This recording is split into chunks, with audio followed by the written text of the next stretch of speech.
Ina, thank you for speaking to me. Just to begin, I wanted to ask about some of the work that you're doing in Bangladesh, and if you could just share that with our viewers, that would be great. Okay, sure. I'm with the International Center for Climate Change and Development at the Independent University Bangladesh. And basically, to sum it up in a few words, ICAD, the center, deals with capacity building up the capacity of different stakeholders in regard to climate change and adaptation and development. And that's not to mean that we don't focus on mitigation as well, but primarily that's our area of interest. We do it through three main areas, one being training courses or teaching courses, which we call short courses, and they're geared towards professionals from different stakeholder environments, whether it be INGOs, government, private sector, academia, and so forth. And we've had 9 so far. We're having our 10th one in July on climate change, adaptation, and urbanization. And the second area of focus is our Masters in Climate Change and Development. These are both international programs, and we're targeting the youth, the younger generation, the upcoming generation, the decision makers through this program. The Masters program, as I said, is an international program, but it's not going to make an expert of the person who graduates from it, but it would make them knowledgeable in all the areas of climate change. And it would enable them to actually participate in any sector, perhaps, with this new knowledge that they should have, given the new challenges that are about. And Bangladesh is famously very vulnerable to climate change. It's really on the front lines of this. How much awareness is there and how much capacity is there to respond to the crisis? Well, it's a very interesting situation. I think in Bangladesh, every single person, if you ask them about climate change, will say they know about it or they have an opinion of it, whether they be the rickshaw puller, the artist, the academic, the politician, or just some child, at school. It's because we have a direct sort of relationship with the changes that are coming about on a day-to-day basis. Now, whether it be due to climate change directly, it's another story, right? However, we all acknowledge the fact that there are new challenges that are emerging, and they are related to this issue of climate change, whatever understanding we may have of it, being the different stakeholders I just mentioned. Hence, because it's a part of our everyday life in one way or another, and our situation is being exacerbated, I can say that there is a level of awareness that is greater in Bangladesh than perhaps in other countries of the world. And because of that, I think there's a desire to do something about it. Whether someone helps people to do it or not is not the question. Right now, it's whether or how people are helping themselves. That's actually adaptation in many ways, because by the time actually when formalized assistance is provided, people have already suffered or have dealt with the challenges of climate change or seawater level rise and so forth, or floods, surge and whatnot. But they are having to deal with it on a daily basis. So they're actually coming up with mechanisms on their own as well of trying to adjust to the new challenges and situations. That, as I said, can be regarded as some sort of adaptation. If I may go backtrack a bit, ICAD's third area of focus is called RCAB. It's looking at action research, looking at community-based initiatives and so forth in a longitudinal manner, where we've drawn up partnerships with about 10 to 11 INGOs, and we're bringing together research partners and action partners together. So that would include, let's say, groups like Concern, World Vision, Christian Aid, with research institutions like the universities in Bangladesh, Khulna, Shah Jalal University in Sylhet, and BICAS and so forth, and institutions, including, of course, IUB, Independent University Bangladesh, bringing the two groups together so that they can kind of figure out what is adaptation. Because we all assume we know it, but we don't necessarily know that for a fact. Over time, we'll kind of get a better understanding of it. So right now, these groups have come together through RCAB, an initiative which was kind of spurred on by ICAD's short courses.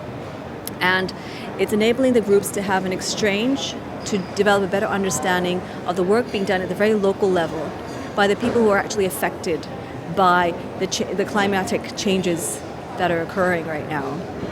And so the research partners are being kind of linked with the action partners. So they can actually kind of capture the knowledge that's being generated by the two groups in a way that hasn't been done before. Now, this new sort of knowledge is something very exciting because it will enable research to be generated in the south, in Bangladesh, where actually things are happening. And at the same time, this could be literature, white literature, that can be used or cited in the IPCC reports, for example. So this is also knowledge that's going to be captured, hopefully, right, and retained, so that other parties or researchers who are interested in these areas can come back and build up on it. It's interesting that you mentioned this collaboration between researchers and communities on the ground and kind of capturing information. Is that a trend? Is this communication improving, and are policymakers being brought on board? Are we starting to affect policy?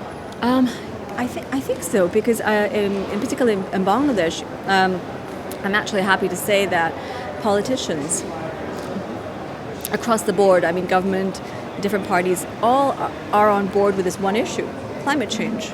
Everyone recognizes, whether they be in the finance sector or whether they be in the environment ministry, they're all on board, recognizing that this is a very, very much a real challenge for us, and hence we need to work together.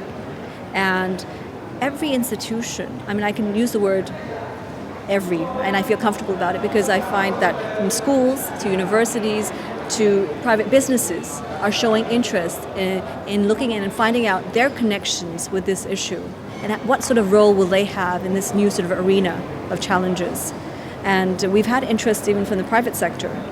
We're there trying to figure out, okay, how do we deal with this?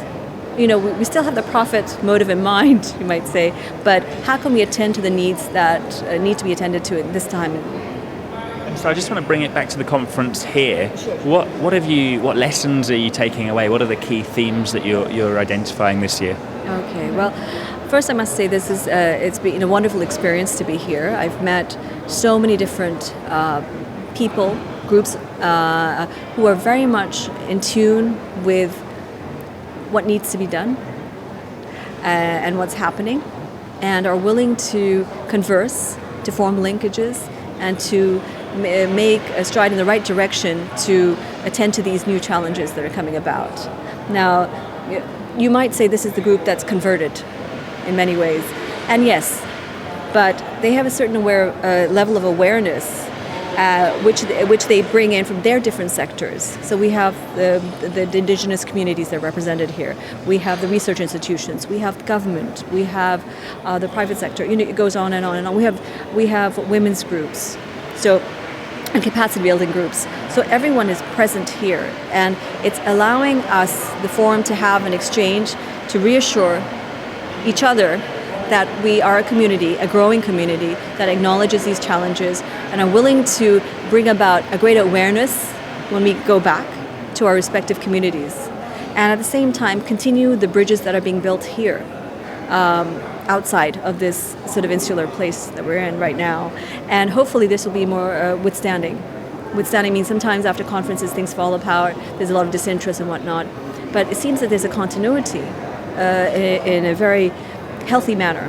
The CBA conference this is the sixth one, and every other year it's held in Bangladesh. This year in Hanoi.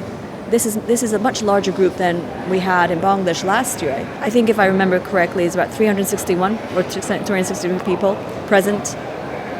We hope in Bangladesh next year it'll be even larger. But not for the sake of it being larger, but for the right reasons. And the right reasons meaning that there's a greater awareness of what to do and how to do it and who to link up with and what sort of things do we attend to bring things into fruition. So there are different levels of sort of aspirations that are there for each conference. And the next time there's been a suggestion that we kind of look at mainstreaming the issues of CBA. And that means more government involvement. In the past CBA conferences, we've actually tackled academia, who's well aware of all these issues and is on board. We've dealt with the research community as such. We've kind of delved in with the government, but now is an opportunity to actually jump in and kind of discuss these issues thoroughly and give an opportunity for exchange with different governments across the world who have recognized this as a significant issue, who feel that it's important to hold hands or move forward and bring this to the attention of the world and show that we're not sitting back waiting for others to help us, we're actually doing something about it. And this is how we're doing it. Ina, thank you so much for speaking to us.